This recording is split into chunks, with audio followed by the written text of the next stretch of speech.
এই গ্রামে দুই ভাই থাকত। কয়েকদিন হলো তার বাবা মারা গেছেন। তাদের জন্য রেখে গেছেন একটা ছোট জমি। এখন জমির কাগজপত্র আমার নামে করতে হবে। দাদা, জমিটা তো বাবার স্মৃতি। স্মৃতি দিয়ে সংসার চলে না। জমি ছোট ছিল, কিন্তু স্মৃতি ছিল অনেক বড়। এত ছোট জমি নিয়ে এত ভাবছো কেন? ছোট না, ওখানে মার্কেট হবে, বড় লাভ। বাবা, দাদু তো বলতেন ওখানে গাছ লাগাতে। ব্যবসা আগে।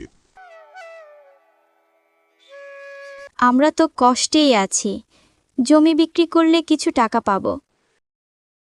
টাকার জন্য বাবার শেষ ইচ্ছা ভাঙব? বাবা, দাদুর গাছগুলো কেটে ফেলবে। আমি থাকতে গাছ কাটতে দেব না। কাল থেকেই মাটি কাটবে। দাদা, একটু সময় দাও।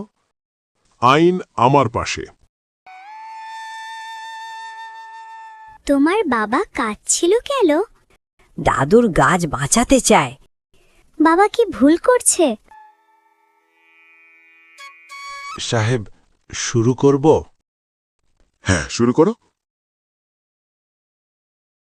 না, এই গাছ কাটবে না। সরে দাঁড়াও। দাদুর কথা ভুলে গেলে?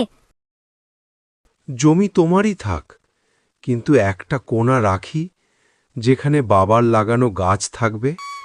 সম্পদ থাকে না, স্মৃতি থাকে।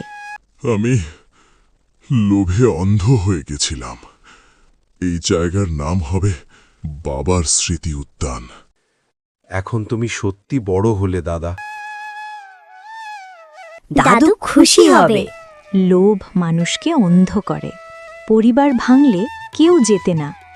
টাকার চেয়ে সম্পর্ক বড়।